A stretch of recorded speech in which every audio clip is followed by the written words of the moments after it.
todos y todas, la Alcaldía de Medellín les da la bienvenida a la 18ª Fiesta del Libro y la Cultura, un espacio para disfrutar de las expresiones creativas que nos hacen vibrar en un latido común. De todas las manifestaciones artísticas y culturales de la agenda de esta fiesta, destacamos una que está por encima de las demás: el arte de vivir bien juntos. Los eventos del libro son ejemplos de organización a nivel nacional y eso es posible por la participación de ustedes. En ese sentido, les agradecemos colaborar con los datos de asistencia y evaluación del evento que está recolectando el personal de la organización. Este registro es con fines estadísticos, pues ayuda a planear y desarrollar de mejor manera futuras actividades. Agradecemos a las entidades que hacen posible esta fiesta del libro: la Alcaldía de Medellín con su Secretaría de Cultura Ciudadana, el Plan Ciudadano de Lectura, Escritura y Oralidad, el Sistema de Bibliotecas Públicas de Medellín y la Biblioteca Pública Piloto, nuestros grandes aliados Congenalco, Confama y la Fundación Secretos para Contar, también a EPM, la Universidad de Antioquia y la Fundación Saldarriaga Concha. Muchas gracias a todos los asistentes y las asistentes que nos acompañan hoy para disfrutar de esta actividad.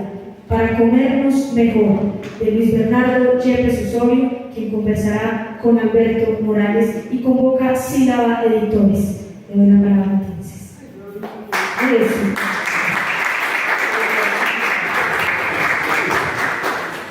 Buenas noches, muchas gracias a todos y todas por acompañarnos.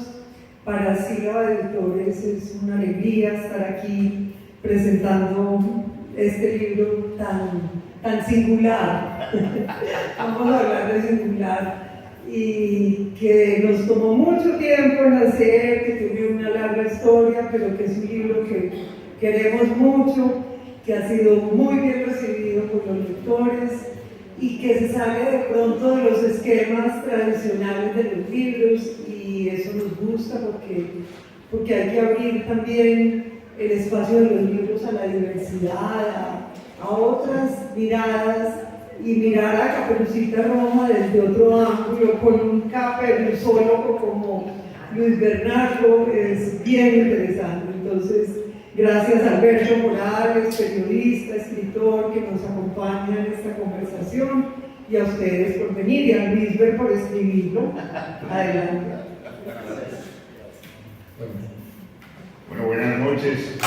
Pues primero expresar la alegría que siento de estar acompañando a Luis Bernardo en este evento, que para mí tiene mucha trascendencia, porque yo creo que el libro es trascendente y que Luis todavía no sabe, ¿no?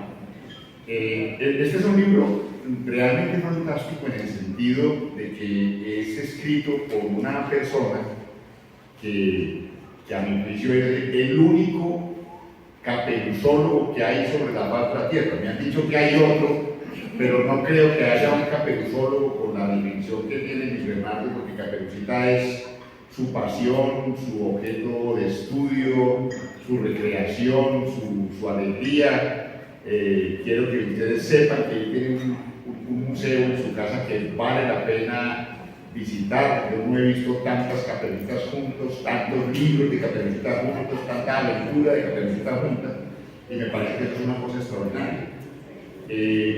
Y pienso que una manera de empezar esta conversación con Wilber tiene que ver con una reflexión que se me originó leyendo un texto a propósito, pues, de Pierrot, el autor, pues, el que recolectó la nota, la información, la historia del cuento, pues, y lo convirtió en lo que es hoy, porque resulta que la versión original del libro no es exactamente igual a la versión que le hemos contado a los niños aquí en el mundo contemporáneo, ¿no es cierto?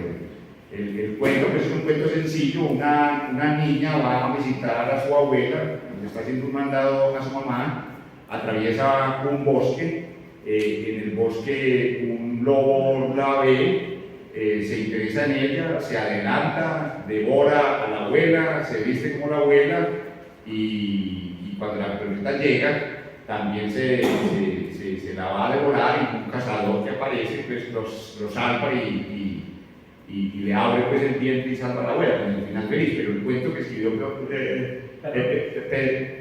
Perro tiene un final distinto, ¿cierto? En el cuento original, el lobo se come a la abuelita y a Caperucita y no hay salvación. Pero ahí en el cuento, cuando Caperucita llega pues, y está toda esa conversación de para comerte mejor, el lobo invita a Caperucita a que se entre a la cama con el lobo desnudo. O sea, ahí desde el principio, desde la versión original, dijéramos que está atravesada pues, por un tema asociado a la cefalea, lo que hace que Luis Bernardo no esté pues, como tan perdido cuando empieza a escribir esta narración. Pero leyendo sobre el libro hay un texto que escribe Perro al final del cuento que presenta, y que lo que me persuadió de que Luis Bernardo es el gran caperuzólogo del mundo es que le dije, mira lo que me encontré. Aquí vamos que en la adolescencia, aquí vemos que en la adolescencia, le dije yo, y el tipo me presentó el texto completo, se lo sabe de memoria, ¿cierto? Entonces yo dije, pues tiene que ser un caperuzólogo porque a quién se le ocurre pues, aprenderse el texto con el que termina originalmente un cuento, pero se lo voy a leer para poder iniciar esta conversación porque me parece que sirve mucho de contexto. El texto dice: aquí vemos que en la adolescencia, en especial las señoritas bien hechas, amables y bonitas, no deben a cualquiera oír con complacencia, y no resulta causa de extrañeza ver que muchas del lobo son la presa. Y digo el lobo, pues bajo su envoltura no todos son de igual calaña. Los hay con no poca maña, silenciosos, sin odio ni amargura, que en secreto, pacientes, con dulzura, van a la cita de las damiselas hasta las casas y en las callejuelas. Mas bien sabemos que los salameros, entre todos los lobos hay, son los más fieros. O sea que había como una especie de reflexión alrededor de la seducción que hacían de los niños esos hombres salameros, que son lobos feroces, pues ahí donde los ven tan queridos. Entonces me parecía interesante empezar a conversar con Wilber en dónde aparece en esta pasión por Caperucita la idea de escribir pues, un texto tan extraño, tan disruptivo como el que abordaste, porque yo he escuchado varias conferencias de Wilber que se lo sabe todo sobre Caperucita y nos ha hablado de Caperucita en la pintura, de Caperucita en el cine, en la fotografía, pero en mil cosas, pero en la literatura, ¿cómo es que aparece ese deseo? Vale, muchas gracias Alberto por venir acá a ayudarme a conversar sobre el libro y gracias a todos. Aquí hay caras muy amables, muy amigas, muy conocidas que estoy seguro vienen tras la huella de Caperucita.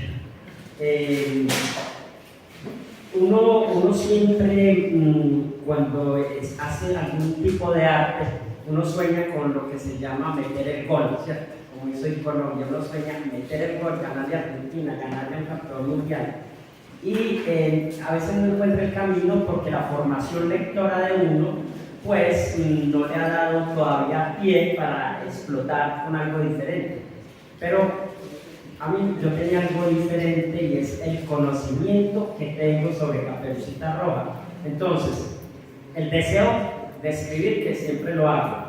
Soy lector y tengo un insumo suficiente de Caperucita Roja.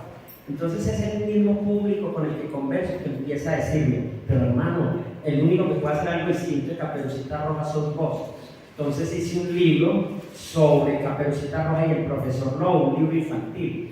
Chévere, pero seguía siendo normal, entonces me dicen, hace otra cosa distinta. Entonces hago un cuento erótico para un libro que se llama Cuentos de Amor y de... ¿Cómo es? Calles de Amor y de Muerte. Hasta que un día me tuve que romper un pie, eso lo cuento ahí en el epílogo, me rompo un pie y descubro que podía hacer algo más, porque estaba leyendo a Eduardo Galeano, ahora que lo recuerdo, no lo mencioné en el epílogo. leyendo a Eduardo Galeano me quedé maravillado cómo Eduardo Galeano en tan pocas frases cuenta tantas cosas. Y yo dije, ¿y si yo contara cosas de Caperucita Roja en pocas frases, qué pasaría? Pero se me coló un tema que tú lo explicaste por qué se me coló, y es porque en 1697, cuando se escribe Caperucita Roja por primera vez, Charles Perrault, una de las imágenes es que el lobo le dice a Caperucita: desnúdate y métete a la cama conmigo. Entonces evoqué eso, evoqué unas imágenes eróticas que tenía de una pareja que había visto masturbándose cuando me asomé al balcón de mi casa, evoqué historias se me vinieron a Naimí, se me vinieron muchas historias a la cabeza y dije, pero espérate, hay una adolescencia en la literatura colombiana que es el erotismo. Bueno, la literatura colombiana realmente tiene muchas adolescencias, o sea, nos faltan muchas lecturas, no sé, de novela negra, de pronto nos falta más humor, de pronto nos falta más erotismo, de pronto somos un pueblo muy alegre pero muy melancólico en su escritura. Y entonces busqué camino y dije, voy a probar. Aquí hay un amigo mío, hermano Fuentes, que me visitó en esos días que estaba en convalecencia, enyesado, y me dijo, ¿qué estás haciendo? Y yo no puedo escribir de largo aliento una novela que estaba escribiendo, pues vamos a hacer algo de corto aliento y vamos a traer el erotismo. Contame cosas que te gustan a ti del erotismo, llamemos amigas, y empezó así surgen las cosas. Ya luego vino lo difícil, que es el trabajo editorial. Primero que todo, pues yo me envalentoné, porque cuando terminé los relatos, se los presenté a un editor en México, y el editor me dijo, de una, y no espero mucho, me gustan, hagámoslo. Entonces yo intenté llegar a un acuerdo con él y no pude llegar a un acuerdo con él, y guardé mis borradores.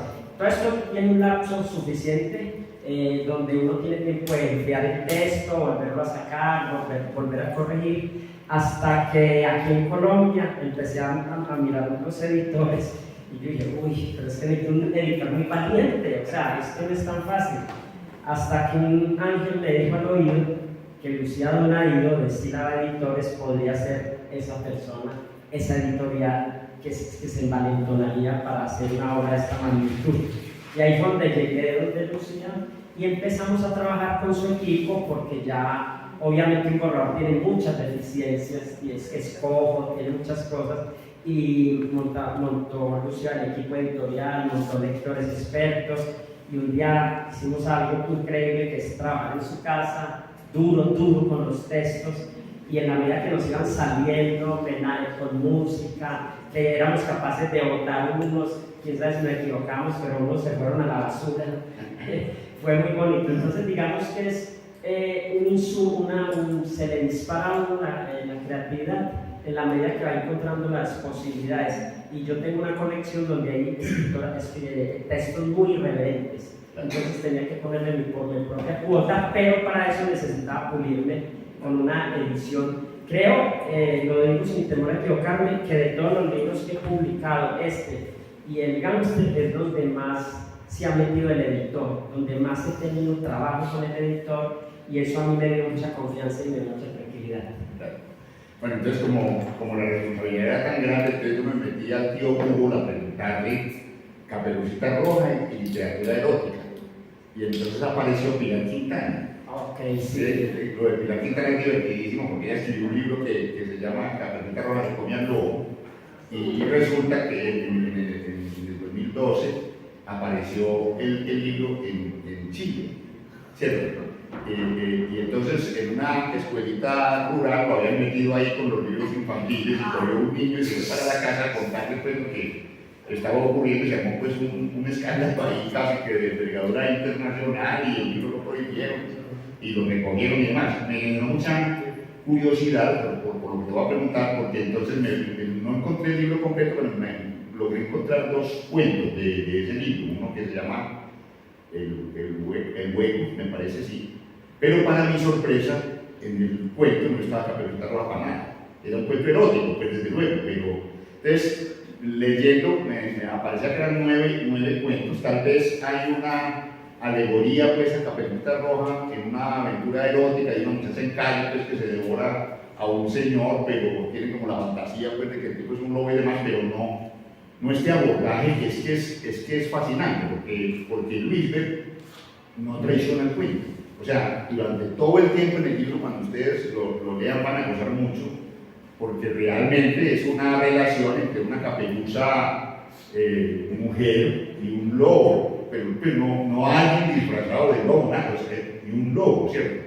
Pero no alcanza uno como lector a imaginarse que hay zoofilia, por decirlo de alguna manera, sino que ese lobo es también pues, muy humano y está pues, como profundamente enamorado, y las aventuras pues, son insólitas. Entonces, viene la pregunta, entonces la primera conclusión que un lector suelta, pues, o por lo menos la conclusión que yo saqué como lector, es este Luisberg debe ser un polvo de exportación. porque las aventuras pues, son gigantes. Entonces la pregunta es, bueno, no debes ser vos solo el protagonista. ¿Cómo es que aparece el erotismo y toda la aventura de esto? Pues? Claro, con eso bueno, con ese libro me ha quedado fácil las conquistas a mí porque dependiendo del gusto se me acercan. Hubo que hacer una investigación atrás, claro, yo ojalá pudiera haber recorrido todas esas prácticas sexuales que hay allí. No estoy negando pues, que se llama buen polvo, ¿no? Sí, no. Pero no estoy evadiendo la pregunta, pero sí reconozco que lo hago, no tengo todas las prácticas que hay allí, y es muy simpático porque en el mundo todos queremos, nosotros tenemos un lector dentro y con unas necesidades y unos asuntos concretos que queremos que se vean reflejados en las obras que nosotros hacemos. Si esa manera de ser yo no está reflejada en la obra, yo siento que está coja. Entonces, si la ve alguien que practica el poliamor, pues quisiera que hubiese más poliamor. Un amigo gay me decía, yo quisiera más aventuras gay en la historia. Bueno, en fin, los heterosexuales decían, no, pero ¿por qué tiene que haber lobo con lobo? Cosas por el estilo, porque se tienen que aparear el lobo de Blancanieves, el lobo de los tres cerditos y el lobo de Caperucita en una relación amorosa. Entonces, digamos que es muy complicado darle gusto a todo el mundo, entonces uno como artista en este caso, lo que hace es tomar del gran universo, una montaña de asuntos que hay, y sacar de allí como un minero haciendo minería los aspectos que de pronto tengan un poco más de compatibilidad con uno, que conecten más con uno, y con eso va modelando en la obra. Eso es un poco lo que es la ficción, ¿no? Modelar, darle forma a eso. Y esas prácticas que aparecen allí, pues ya uno busca lo más jocoso y lo más distinto, porque si mantenemos una misma práctica sexual de Caperucita y el lobo, de Caperuza y el lobo, el libro se vuelve muy monótono. Entonces había que rastrear otras prácticas sexuales, y la investigación se hace a partir de conocimientos, preguntas a otras personas y de un diccionario grandísimo. Lucía me decía, no me hables de eso, no me le quites el encanto.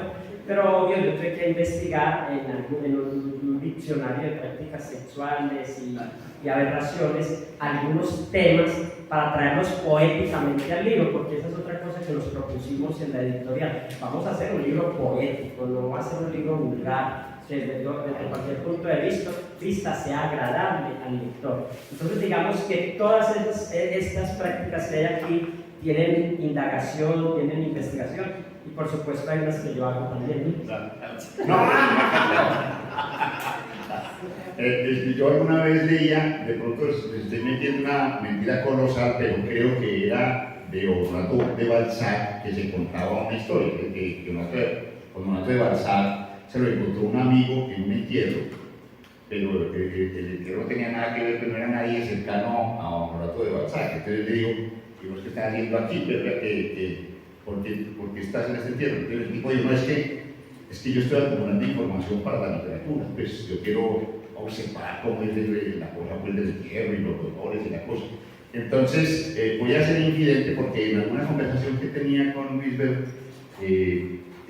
contó que en uno de los poemas ella le dice al lobo: no me bajes las estrellas, bájame las bragas. Entonces, contaba que esa frase, ya se me olvidó, no sé si la escuchó, sí, pues hay cosas vivenciales, afirmaciones que hace la gente, incluso comentarios que le hacen una vez entera que estás viendo el libro que lo rompieron. Entonces, ¿por qué no nos hablan un poquito de cómo? Sí, esas conexiones de prácticas de otras personas se dan, no solo en el... Ha sido muy lindo porque en el antes, por supuesto, se dan esas historias. Cuando uno está en una... Por ejemplo, hay veces conversa uno en un barcito, en una taberna, y un amigo, un sobrino le cuenta a uno algo, y uno pareciera que pasa desapercibido, pero uno se lo guarda. Yo tengo un asunto que es muy importante para mí, y es ser amigo de mis sobrinos. O sea, para mí eso es imprescindible. O sea, escribiste un libro sobre eso. Es el mejor tío del mundo. O sea, yo creo que sin la conexión con los jóvenes, cualquier artista puede perderse. Sí. Fácilmente se puede perder y puede hacer una obra un poco, puede ser coja, quizás sea trascendental en otros aspectos. Y si tengo la oportunidad de ser amigo de los niños, pues lo soy. Pero en el caso de los jóvenes, con los jóvenes converso muchos temas y a ellos se les sueltan historias y nunca les digo, voy a escribir de esto, no. Porque no hay nada más peligroso que ser amigo de un escritor que está pendiente así buscando historias. Sino que yo con sutileza voy al baño, voy a una parte, cojo en el celular y escribo y voy veando borones. Y una vez un chico, un adolescente, es que esto es muy curioso, porque un adolescente dijo que empezó todo romántico a cotizar con la novia y a decirle cosas bonitas. La novia le dice, no es tantas bobadas, bájame los calzoncitos.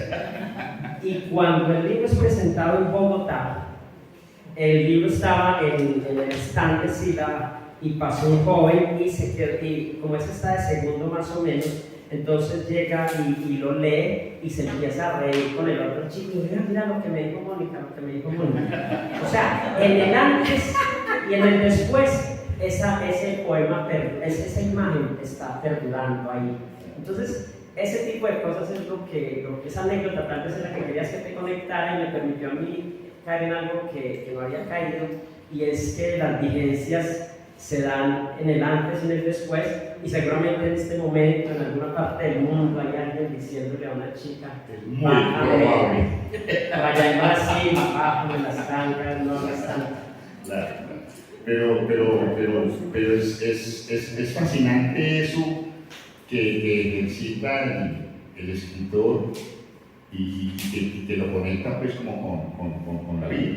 Pero mira que esa afirmación, pues no me bajan las estrellas, bájame las bragas, tiene una enorme carga poética. Y ahora estabas hablando que uno de los trabajos más interesantes, más valiosos de todo este proceso de edición era ser muy cuidadosos en el sentido de que el libro no fuera acapado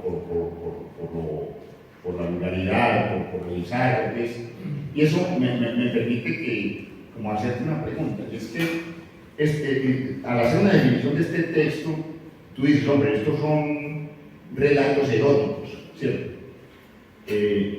¿Cuál es la diferencia?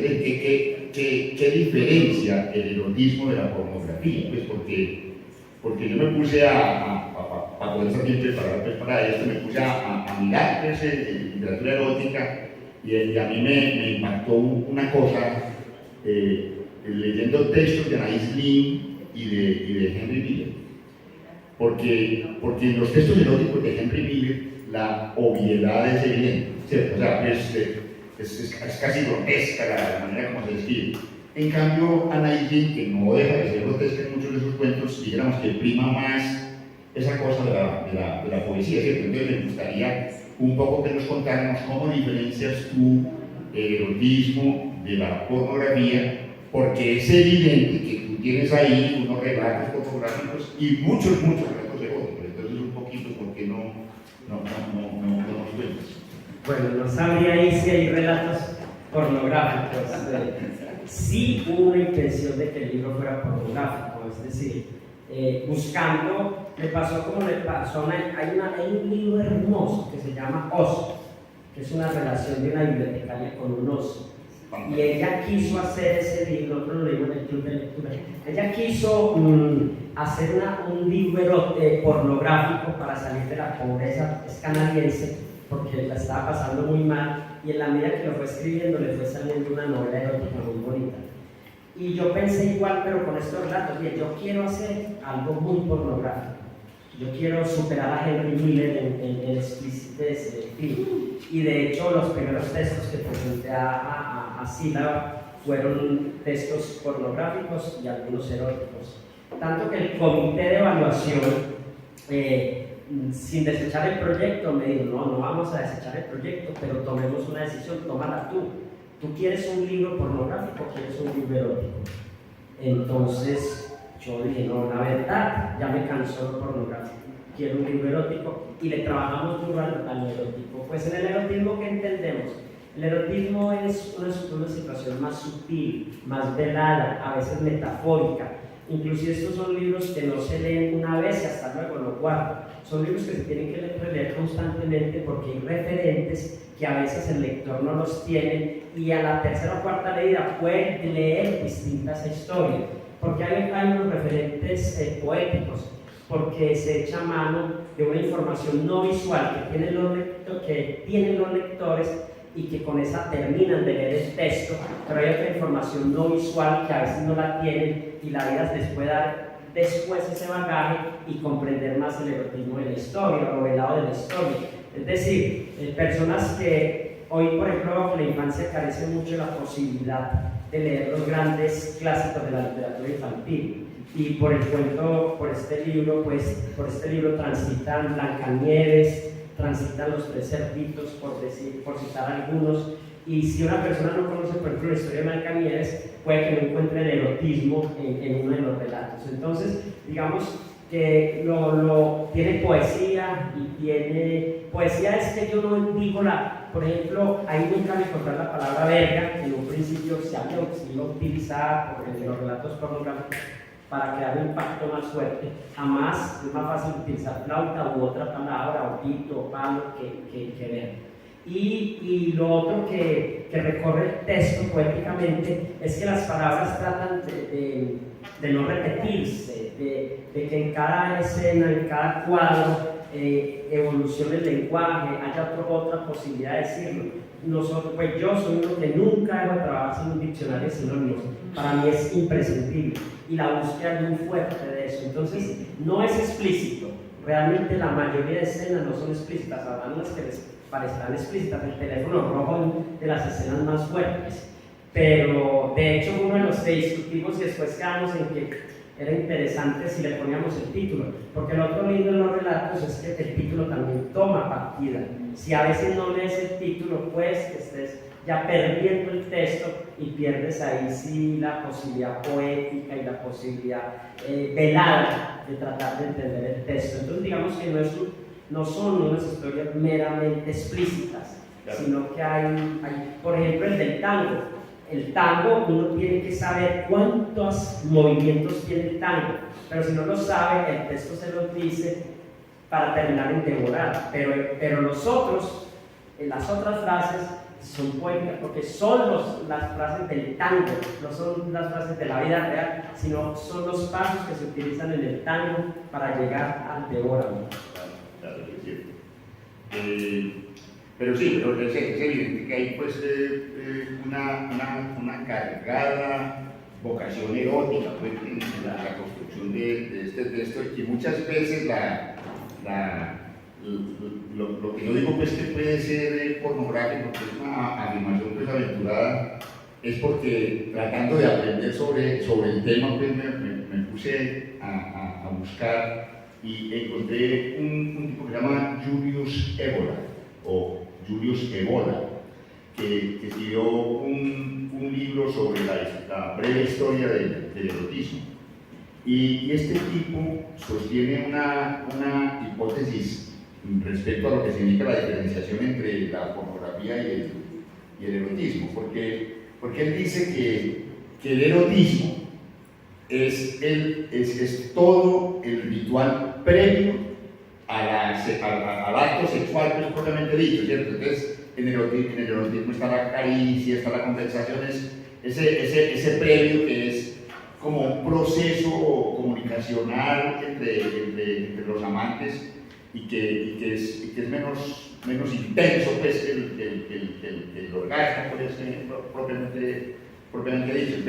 Pero Evola sostiene que la única especie animal que ejerce el erotismo es la especie animal humana. O sea, en ninguna especie animal hay erotismo con la sexualidad. Entonces, Evola se pone furioso porque dice que una de las grandes tragedias de la civilización es cuando el cristianismo toma la determinación de definir que la sexualidad no tiene sino únicamente la función reproductiva.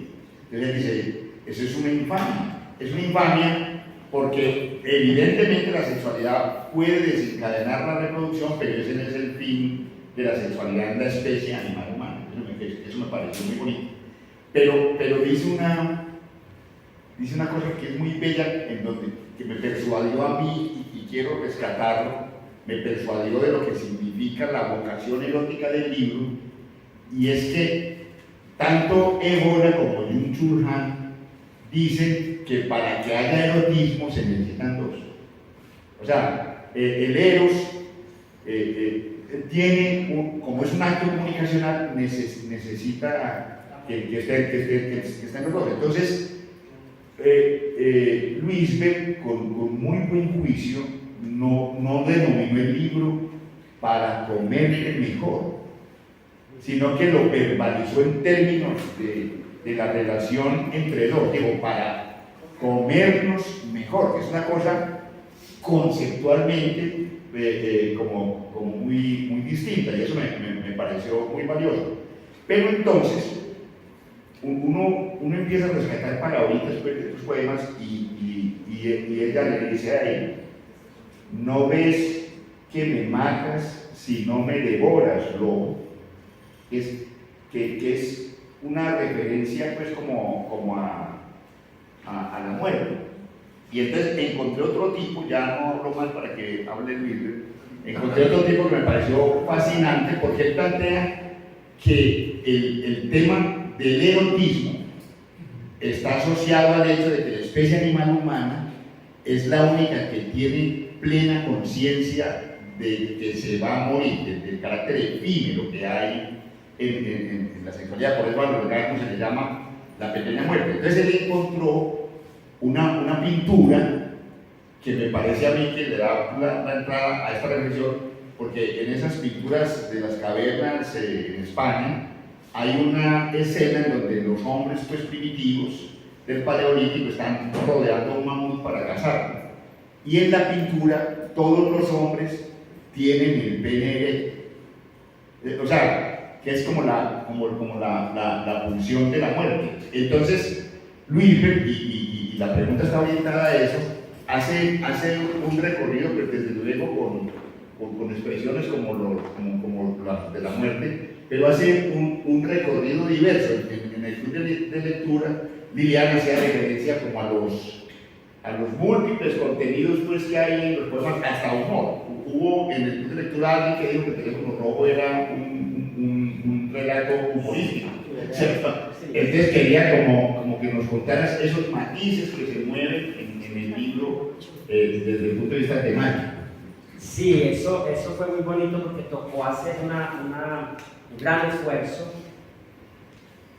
Los trabajos editoriales con el autor son muy interesantes cuando se tratan de obras por partes o segmentadas, poesía, cuentos, microrelatos, en fin. Y nosotros creíamos que podríamos clasificarlos en algo, creíamos. No sé, libros en historias del vicio solitario, historias de poliamor, homenajes a autores, ¿sí? Y empezamos a buscarle alguna manera de clasificar, pero no le encontrábamos sentido, pero sí nos sirvió para algo, y es para ver que había unas historias que podrían parecerse a otras y que podrían suprimirse.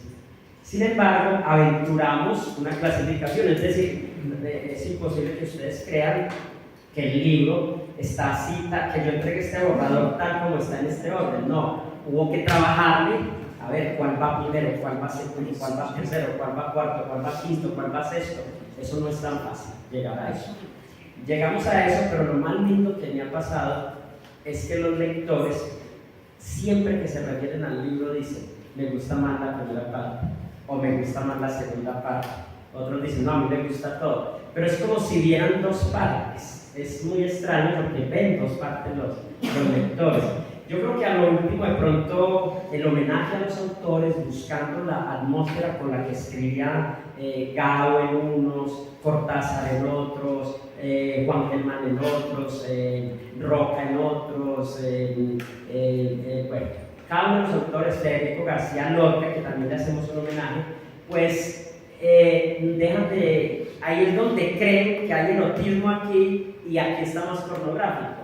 Entonces las parejas muy románticas, que están muy cerca de la cama y compran el libro, siempre quieren quedarse rápido con leer todo como si fuera la primera parte, porque es un poquito más explícito sin ser pornografía y sin ser realmente totalmente explícito. Pero es que resulta que el otro es todavía más vedado porque se está buscando el clima, el tono que manejaba cada uno de los escritores a los que se les hace el homenaje. Entonces, por eso es que no podemos hablar de una clasificación radical, de una taxonomía radical, sino que siempre hablamos de una sutil presentación de las historias con un ingrediente que quiero aprovechar que está aquí, porque quienes compren el libro o lo tengan van a descubrir que las ilustraciones son locos. O sea, son de museo. De verdad que yo soy un hombre muy afortunado de haber conocido a Manuela Correa Upegui, que es una artista impresionante. La cogí fresquita llegando de Londres de estudiar, y entonces nos hicimos amigos, y siquiera porque ahora es súper famosa, difícil de conseguir, bueno, es un conflicto. Y me dice Lucía, ¿quién? Me gustaría una chica que ilustrara este libro. Cuando le decimos a Manuela, yo le digo, no, la mejor es Manuela. Si Manuela pudiera, yo sería el hombre más feliz del mundo. Vamos a aventurarnos con Manuela. Y pudo, y porque son artistas, es decir, no son artistas que dicen, toma, tiene la obra, sino, venga, vamos aquí, ¿qué te parece? El color del vestido, esto, lo otro, las piernas abiertas, no abiertas.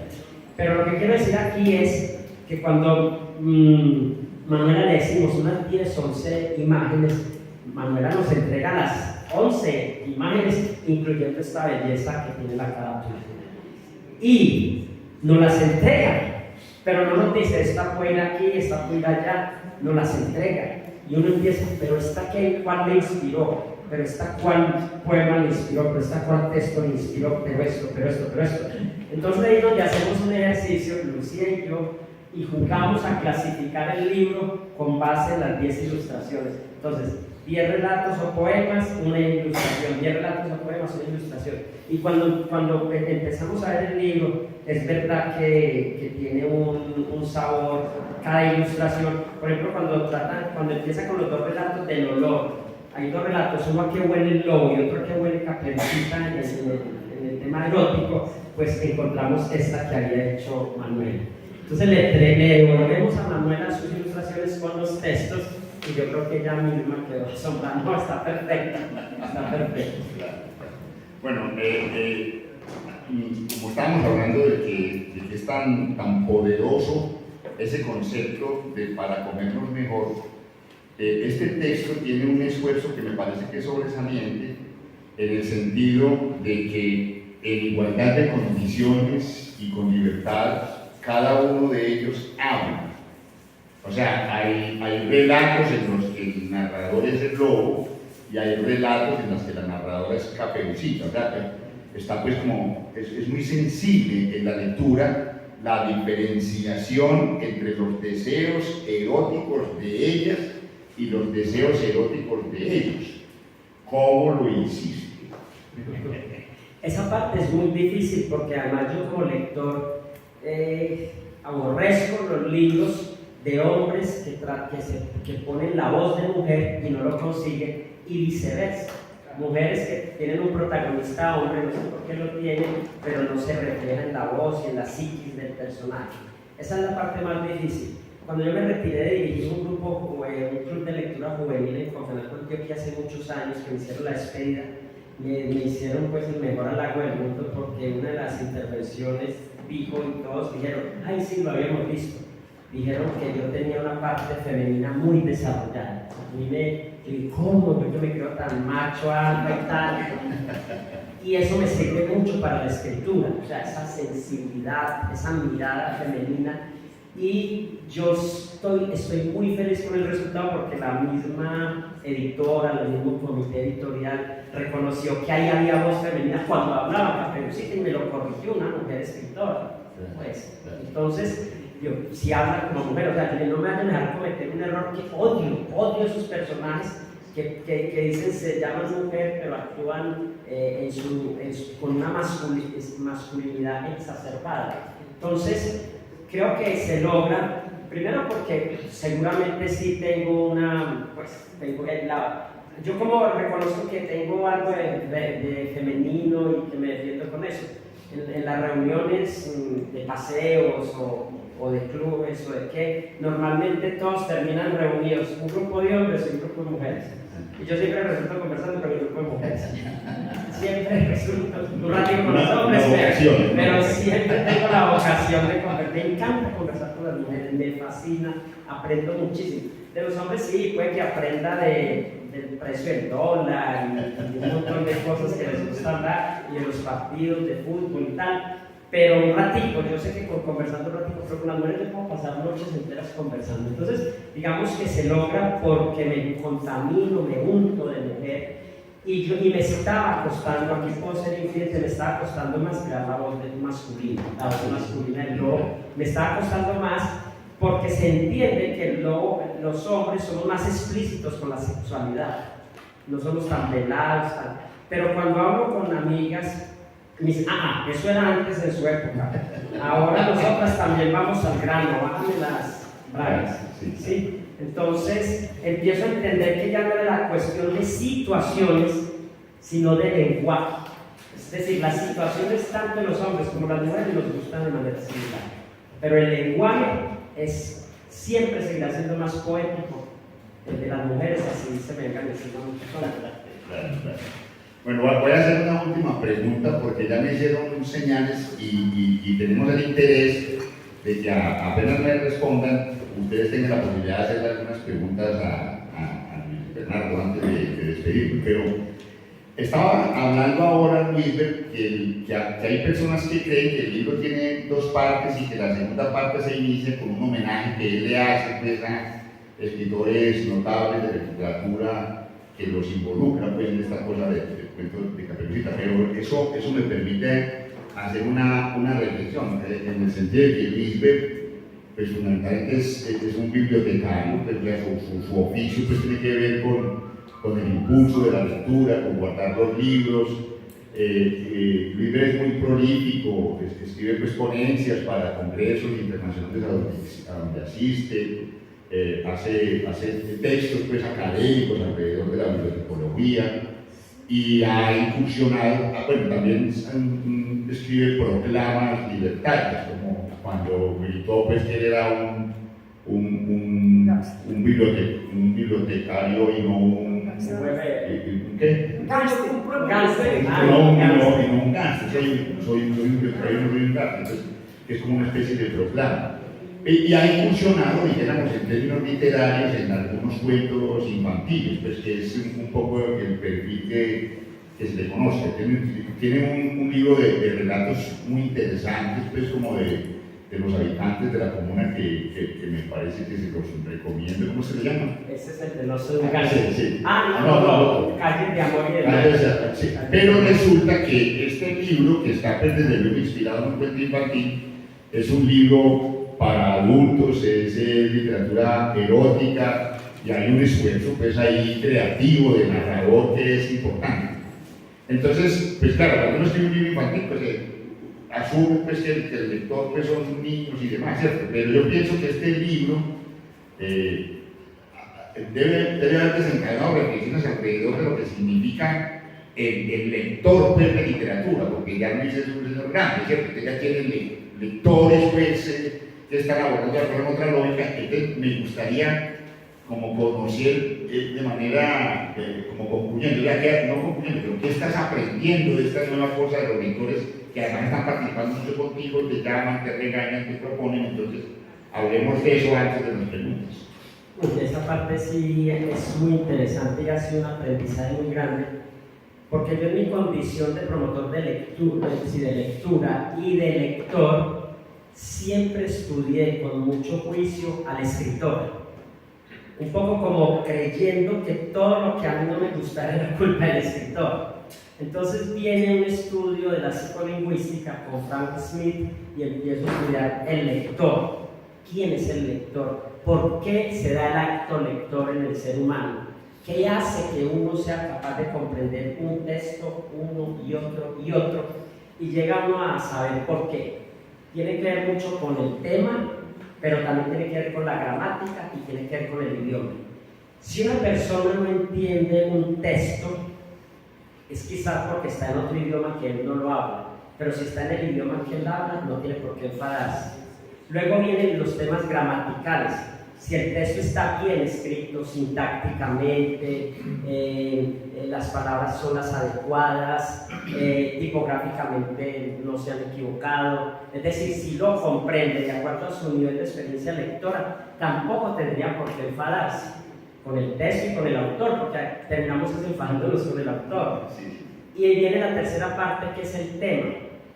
Si yo no comprendo el tema, me puedo enfadar. Si yo me pongo a leer una novela donde me estén citando permanentemente la física cuántica y no la comprendo, me puedo enfadar. Entonces, el tema, o si yo no soy aficionado al fútbol y el tema es de fútbol, pues me empiezo a aburrir. Es decir, yo puedo empezar a pelear con el tema. Si el tema es el erotismo y a mí no me gusta el erotismo, pues me puedo enfadar con él. Pero si el tema es el erotismo y me gusta el erotismo y fuera eso me enfado con el texto, y está bien escrito el texto y está en el idioma que yo no sé hablar, ¿qué pasa con ese lector? ¿Qué le está pasando a ese lector? ¿Por qué se enfada? ¿Por qué se molesta con el texto y con el autor? ¿Qué culpa tengo yo? Y yo les digo, yo hago mi trabajo, lo hacemos lo mejor posible con un equipo editorial, está a disposición de todo el mundo y tómelo, déjelo, es válido que lo tome o lo deje y lo critique, pero me llama la atención que se pueda uno enfadar con el texto, y porque yo lo he hecho, ¿cierto?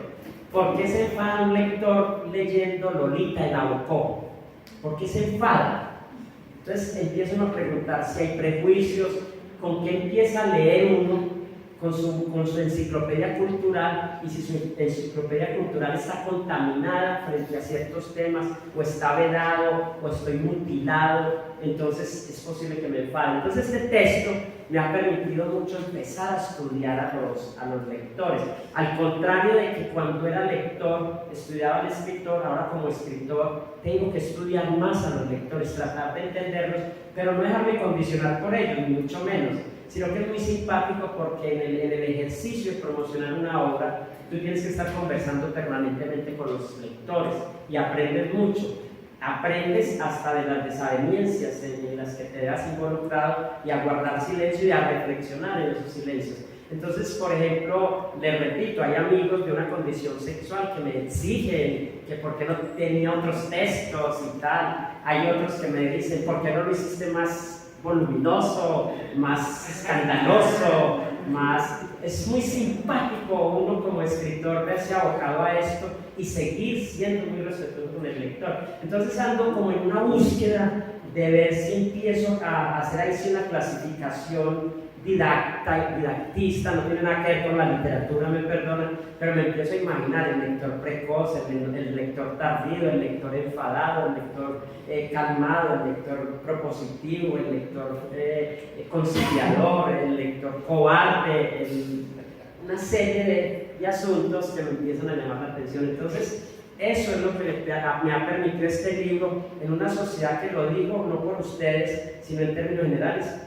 ha sido muy mojigata. Ha sido muy mojigata porque cuando una amiga y una periodista le pidió este libro para hacer una reseña en el Boletín Cultural del Banco de la República, dijo, uy, necesito un libro así. Es que qué lío para conseguir un libro de corte erótico de un autor colombiano, es muy complicado. Pero cuando sale el libro muchos se asustan, entonces se los digo porque muchos se han asustado con el libro, no porque me lo estoy inventando, y ha sido fascinante, o sea, para mí es fascinante porque voy logrando lo que quería, que era un libro provocador, pero luego también seguir pensando el tema de la lectura y la escritura.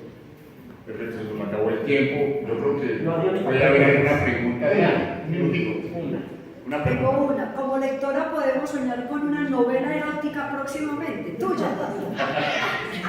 Yo creo que sí. Novela. Novela, sí.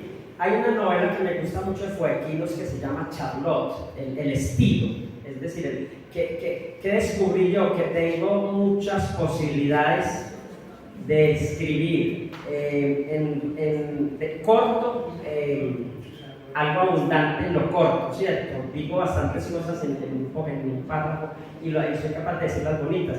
Lo que no sé si soy muy bueno para largo aliento, pero si soy capaz de estudiar más esa novela, por ejemplo, como Charlotte. Yo se lo decía a Gloria en estos días, me estoy soñando una novela hecha con capítulos de tres párrafos o algo así, que avance y que también mantenga el erotismo, a ver si vamos en Colombia. Porque claro, aquí muchos se confunden. Aquí algunos quieren ver el lobo y ven el lobo, no hay duda que lo ven. Pero hay otros que ven, es un ser humano, pues.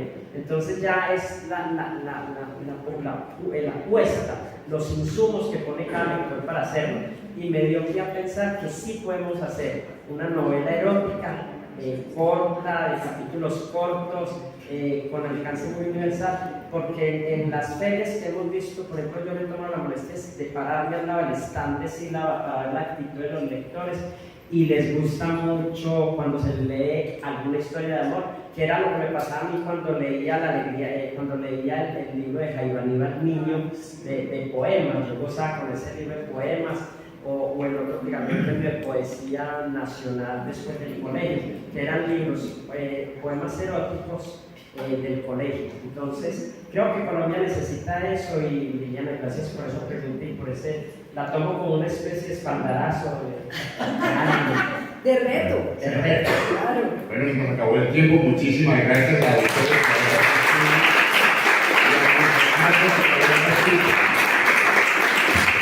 Muchísimas gracias a los invitados, a ustedes por asistir. Les recuerdo que tenemos entrada libre a todos los eventos de fiesta hasta el próximo domingo, a partir de las 10 de la mañana hasta las 9 de la noche.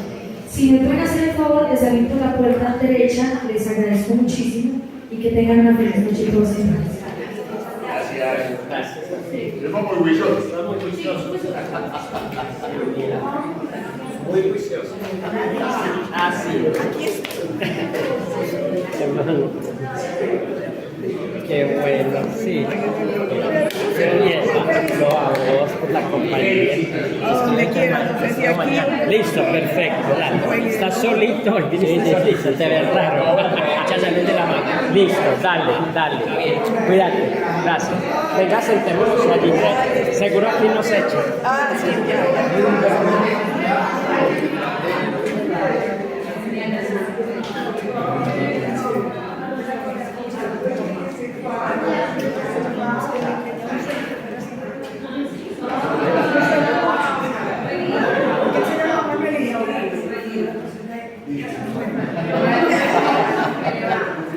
Chao. Te felicito por ese trabajo tan hermoso.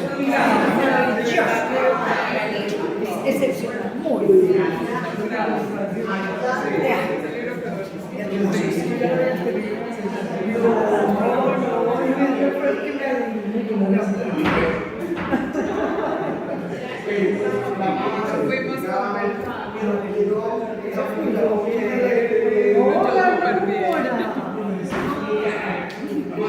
Chao, muchas gracias.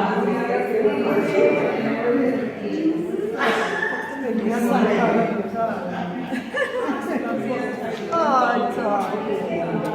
Lo mismo. Me